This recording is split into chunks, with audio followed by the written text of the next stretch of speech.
Hola.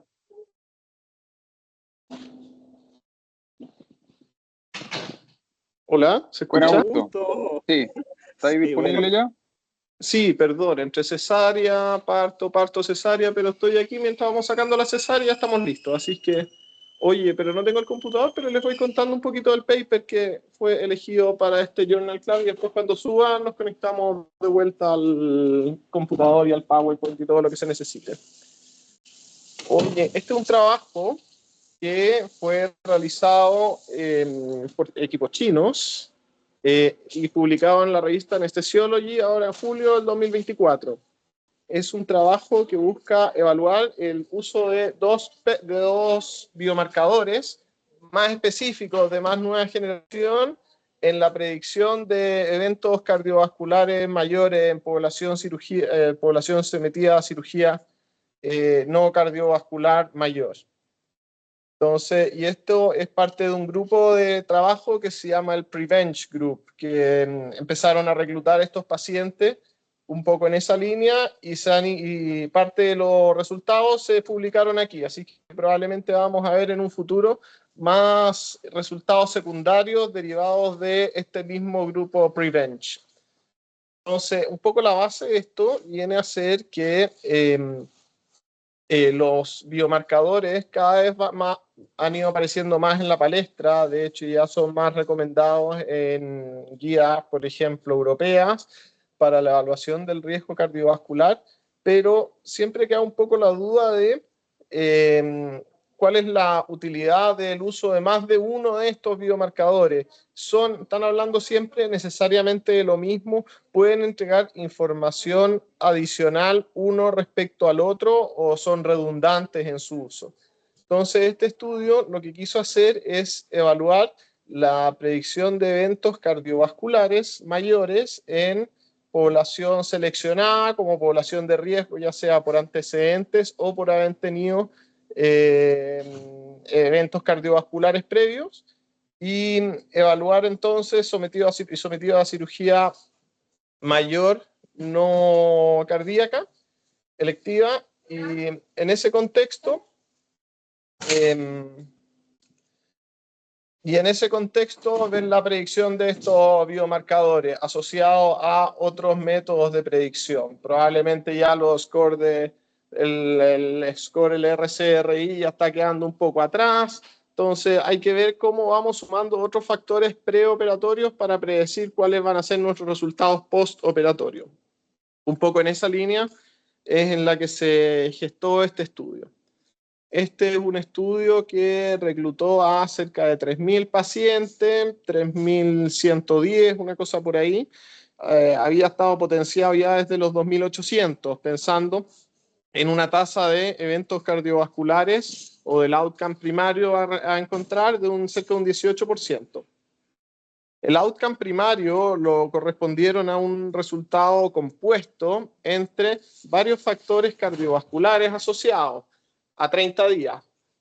Mortalidad, morbilidad mayor definida por distintos puntos, digamos, pero principalmente mortalidad y eventos cardiovasculares mayores en ese contexto. Y el principal que se destaca en este contexto es el MINS, el Myocardial Injury After Non-Cardiac Surgery. Entonces, un poco en esa línea son los outcomes que se van a buscar a 30 días. Los outcomes secundarios son básicamente todos los outcomes que estuvieron agregados en este outcome primario, pero desglosados uno por uno. Y además hicieron una encuesta a los 180 días para estos pacientes para ver si tenían disabilidad y si habían tenido muerte asociada cardiovascular a un plazo de 180 días.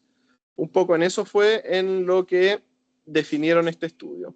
Los pacientes seleccionados eran pacientes mayores de 45 años con factores de riesgo cardiovascular o con dos o más factores de riesgo cardiovascular o con historia de enfermedad cardíaca o cardiovascular previa, incluyendo stroke, infartos previos, historia de insuficiencia cardíaca congestiva, por ejemplo. A estos pacientes se le hicieron encuestas antes, se valorizó el riesgo con base a encuestas también, y se le tomaron troponinas preoperatorias. Y también se le hizo un seguimiento con estas troponinas y este ProNT, ProBNP, que son los dos biomarcadores que se estaban usando en este contexto. Esto se repitió después a las 24 y 48 horas en el postoperatorio para tener un seguimiento y para ver si teníamos daño isquémico en ese mismo contexto también. Y así fue un poco como se gestó un poco el desarrollo de la metodología. La cirugía eran cirugías mayores a 2 horas, que se previera que iban a estar hospitalizados por lo menos durante 2 días. ¿Ya? Y cirugía mayor no cardiovascular. Eso, para partir. La tasa de eventos que encontraron finalmente fue cercana a lo que esperaban en los resultados. Fue cerca de un 15%. Y la mayor parte de los resultados positivos, o sea, este outcome primario, como que el mayor activador de este outcome compuesto, fue los eventos asociados a MINS, que eran un porcentaje cerca de ese 15%, eran 12% era asociado al MINS, o sea, 3% fueron otras causas de activación de este outcome compuesto en esa línea. MINS lo definieron según troponinas posoperatorias que se siguieron al primer y segundo día posoperatorio y según elevaciones tanto sobre un criterio o sobre número de veces sobre el basal que tenían estos pacientes. Y fueron a mirar entonces después por modelos de regresión univariados y multivariados cuál era la relevancia de los factores predictores que ellos estaban buscando. Y encontraron que, bueno, de entrada, cada uno de estos biomarcadores que se estaban usando, que se estaban proponiendo para trabajar, eran relevantes en la predicción del riesgo cardiovascular y entregaban nueva información por sobre los scores clínicos, o sea, permitían sumar información y predecir de mejor manera los resultados cardiovasculares en la población elegida, digamos, y en relación al outcome primario. Pero además encontraron que hay un efecto sumativo en cuanto a la información o a la calidad de la información que se obtiene si uno usa ambos marcadores, que uno tiene más información usando ambos biomarcadores que lo que uno tendría cada uno por separado. Uno pudiera pensar que estos biomarcadores finalmente son medio redundantes porque los dos hablan de la esfera cardiovascular, pero pareciera que no es tan así, por lo menos para efectos del estudio actual. ¿Ya? Eso, básicamente. Encontraron entonces que hay un efecto aditivo en cuanto a la información que se obtiene y a la predictibilidad que se le suma a los scores clínicos que tenemos de base. Y por ese lado podemos ir trabajando, digamos, en mejores condiciones para una predicción más acertada de nuestros factores de riesgo cardiovascular en la población seleccionada. Probablemente vamos a ir viendo más pacientes de este grupo Prevent y más poblaciones, digamos, estudiadas u otros outcomes evaluados en revistas también de buen impacto porque tiene un buen N también. Así que yo creo que va a seguir apareciendo estudios de esta línea y con esta población de pacientes. Se han estudiado antes biomarcadores, por supuesto, y por eso es que, por ejemplo, aparecen en las guías europeas que están sugiriendo actualmente el uso de biomarcadores de riesgo cardiovascular cada vez más. Ahora bien, cada vez más los biomarcadores también van evolucionando en mejor línea y van siendo más específicos y pueden funcionar mejor como biomarcadores. Troponinas de más antigua generación, por ejemplo, en algún minuto se habían estudiado como biomarcadores y no necesariamente habían servido tanto, digamos, en esa línea. Entonces, pero ahora que tenemos estudios que son más dirigidos o más específicos y que nos hablan de un basal cardiovascular que pudiera estar más aproximado a la realidad, tal vez vamos a tener mejor información. Hay que acordarse que finalmente estos pacientes, la troponina y el ProBNP que se está tomando, el NT-proBNP, que se está tomando preoperatorio, se tomó entre los 30 días y un día antes de la cirugía. ¿Sí?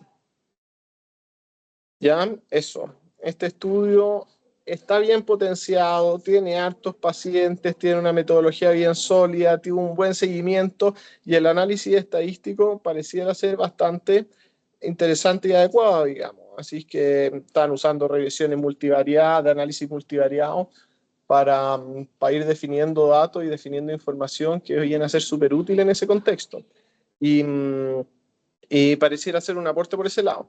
Ahora bien, hay que acordarse que la población es una población bien seleccionada la que tenemos aquí para cuanto a factores de riesgo cardiovasculares, y además una población que es toda de un solo país, digamos, son 4 hospitales en ese contexto. Son todos pacientes chinos, así que también hay que ver qué tan extrapolables son los resultados o si hay algún factor también genético que pudiera estar asociado y que no permitiera que se extrapolen tanto estos resultados a otras poblaciones. ¿Ya? Pero pareciera que estos biomarcadores están ayudando a predecir o predicen de bastante buena manera el riesgo cardiovascular, y no solo como un punto de corte, sino que finalmente los valores en continuo también permiten entregar más información, y eso permite ir metiendo todo un poco a la juguera en todo lo que estamos metiendo en estudios de factores de riesgo cardiovascular.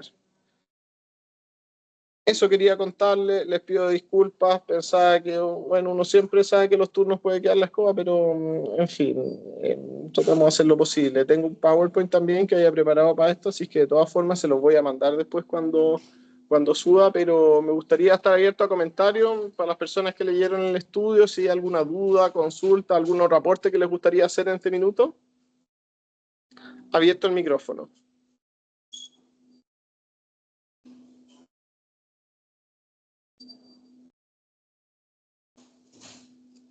Gracias, Augusto. Qué pena que no pudiste presentar el resto de las cosas, pero y lo otro es que nuestro invitado parece que finalmente no se despertó, no alcanzó a llegar. Oye, en este trabajo fue editorializado por Dan Sessler, y ahí comenta sobre el uso de estos biomarcadores como método de screening, y comenta ahí que el número necesario a estudiar como screening en el fondo era de un valor de 8. Que requerí estudiar 8 pacientes para tener un beneficio, al menos el beneficio, digamos, del screening, para predecir en el fondo algún trastorno miocárdico operatorio de la esfera isquémica, digamos. Entonces, quería que te explayara un poquito en ese sentido y hacia dónde va esto en el fondo. Si es que vamos a tener que empezar a medir, usar este tipo de biomarcadores, usar uno o ambos, y ¿qué opináis al respecto, digamos? O sea, este estudio lo que parece sugerir es que finalmente la información no es redundante, que es lo que uno pudiera pensar cuando uno está hablando de varios biomarcadores que hablan en la misma línea. Y no pareciera que fuera para allá la cosa, sino que pareciera que hay información agregada nueva que se entrega por cada uno de estos biomarcadores. Ahora bien, el cómo evaluar un número necesario a estudiar para sacar un 8, no sé cómo se calcula, porque finalmente no debe ser la misma fórmula que el NNT o el número necesario a tratar, finalmente. Ahora, porque finalmente si están estudiando uno de cada, o sea, si la tasa de eventos positivos fue cerca de un 15% y tenemos una buena predictibilidad, claro, eso nos da cerca de 1 en 6 pacientes que van a tener el evento cardiovascular a posteriori, digamos, y la predicción no va a ser tan buena. Entonces, por eso probablemente estamos quedando con un NNT cercano a 1,8, o sea, con 1 de cada 6 pacientes haciendo un evento cardiovascular del outcome compuesto a los 30 días, suena súper razonable que 1 de cada 8 se pudieran estudiar, digamos, un poco en esa línea, o sea, que el número fuera un poquito más para arriba. Así que pudiera ir un poco por esa línea, pero desconozco un poco la línea de cómo estudiar el número necesario a estudiar o evaluar, que es distinto al NNT o el número necesario a tratar, digamos, que es donde uno habla de la relación inversa de la reducción del riesgo absoluto, y uno sabe una tasa inicial, una tasa final después de una intervención, que es la reducción del riesgo absoluto, y eso es el inverso, o sea, y el inverso de esta reducción viene a ser el número necesario a tratar. Eso.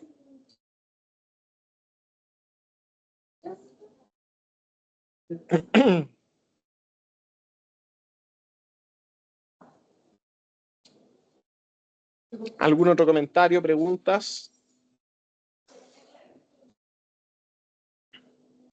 Bueno, las Yo guías tengo una. europeas ya están asociadas, digamos, a pedir biomarcadores, así que cuáles se van pidiendo en el futuro, va a ir evolucionando eso también, por supuesto, pero ya está la inquietud puesta también. ¿Alguien dijo algo?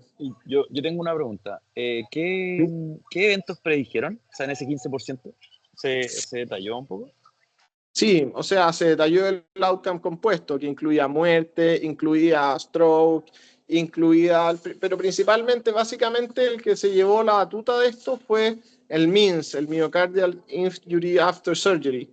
Ese fue el que se llevó, si esto era un 15%, de ese, o sea, del total de los pacientes, 15% activaron el outcome compuesto, el 12% de todos los pacientes activaron MINS, digamos, como resultado secundario, digamos, y por eso se activó, y esa fue como principalmente la causa de activación del outcome primario, del outcome compuesto en esa línea. Entonces, esos son los principales. Lo tengo en la presentación también, se los puedo mandar porque está en una de las tablas complementarias, así que lo mandaré en breve. Pedro. Sí.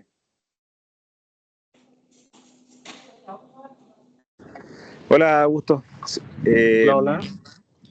Es una aclaración más que nada. En general, esto del uso de los outcomes compuestos es una forma que tienen los investigadores para poder, de cierta forma, disminuir su N a estudiar, ¿ya? Por ejemplo, cuando estamos estudiando outcomes o desenlaces que son súper relevantes para nosotros, no sé, pues, mortalidad, reingreso, etcétera, pero que afortunadamente son infrecuentes, es difícil con un estudio que mida uno de esos nomás poder juntar el N necesario, o por lo menos el N que se pueda pagar, básicamente, porque acuérdense que todos estos estudios tienen costo.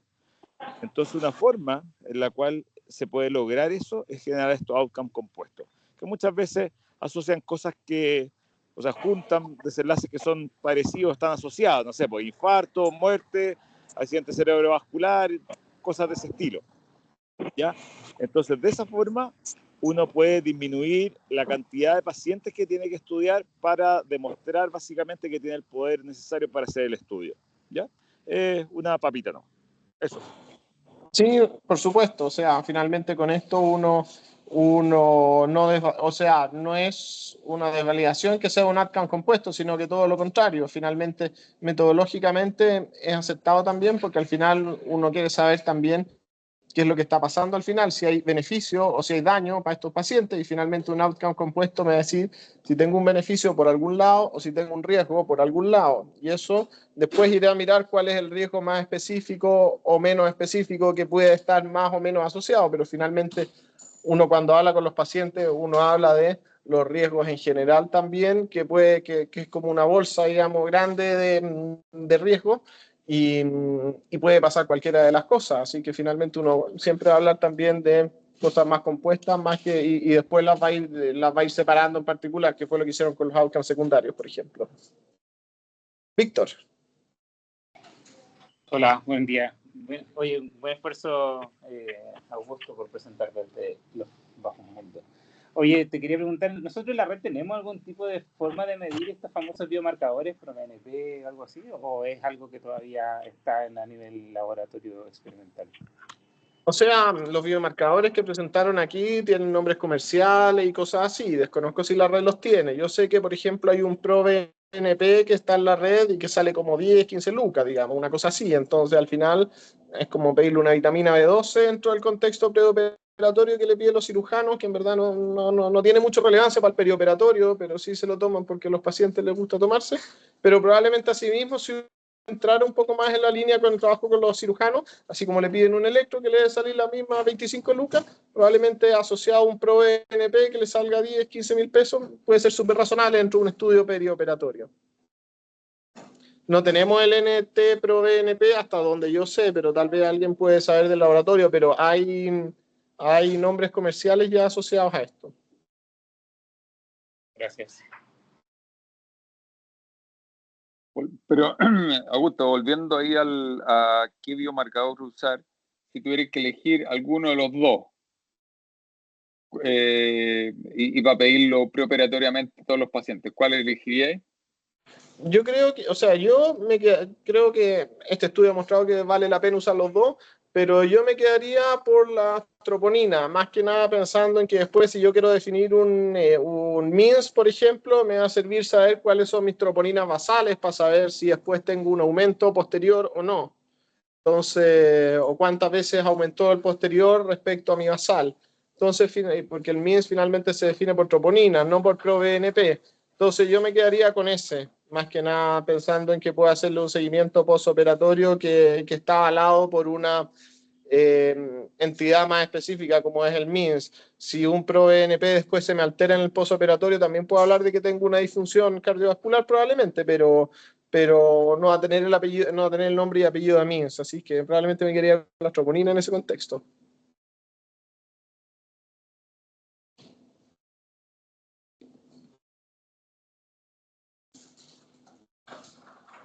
Sí, igual en ese sentido es difícil porque en esta etapa tú no tenés claro cómo va a ir evolucionando finalmente este test como parte del armamentario como diagnóstico que tenemos, porque en definitiva puede ser que en 10 años más se acumule más evidencia, finalmente terminemos que este test termine desplazando tal vez, no sé, pues ya dejemos de tomar electro, ¿no?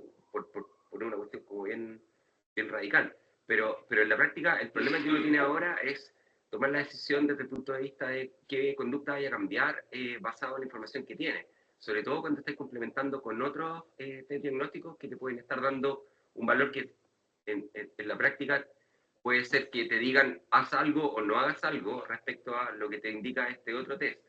Y ahí el tener este tipo de discrepancias finalmente es súper complejo porque no, en definitiva no te aporta nada al cambio de conducta del cuidado con el paciente.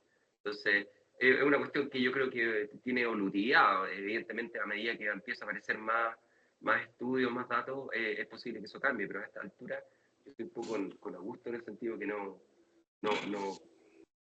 es el minuto como para llegar y decir, mira, hay que incorporarlo, ni mucho menos.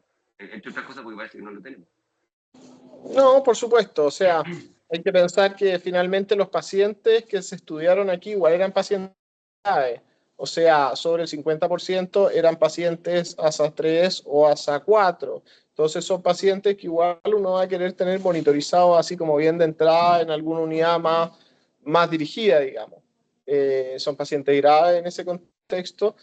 Probablemente el tener un seguimiento postoperatorio también me puede ayudar a tener un mejor pronóstico también finalmente. Entonces, si tengo un seguimiento, o sea, un basal preo y puedo distinguir entonces qué paciente será mejor mandarlo a la salida a la unidad coronaria, por ejemplo, en base a biomarcadores, puedo tener más información para tomar mejores decisiones, para tener una monitorización más adecuada en mi postoperatorio.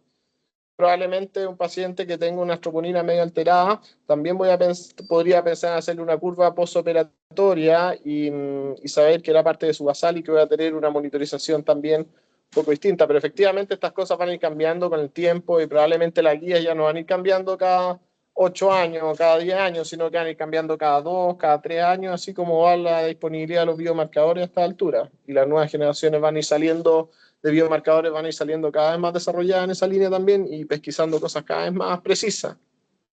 Pareciera ser que para allá va la cosa.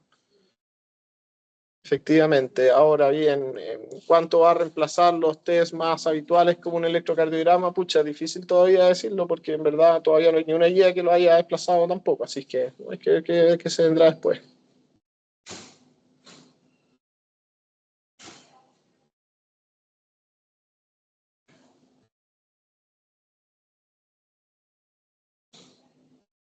Eso, ¿alguna otra duda más? ¿Algún comentario?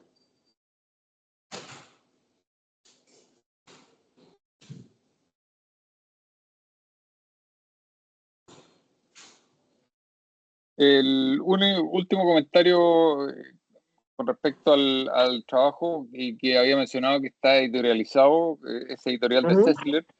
Se la puedo compartir por acá porque yo creo que vale la pena echarle una miradita. Se discute algo parecido a lo que hemos hablado acá, así que, pero yo creo que vale la pena mirarla, digamos, porque va en esa línea en el fondo de considerarse que uno debería empezar a usar o no este tipo de biomarcadores, pero no para todos los pacientes, obviamente, sino que para los pacientes de riesgo, que es un poco la población acá. Así que, pero yo creo que vale la pena leerla, está muy interesante. Bacán, muchas gracias por eso.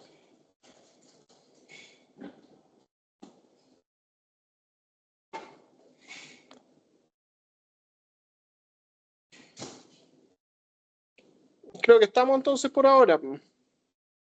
Yo les mando el PowerPoint en breve cuando suba a la oficina de vuelta. Así Ya, que ya, excelente. pues, que estén muy Chau, bien. Muchas gracias. gracias. Chao. Chao, chao.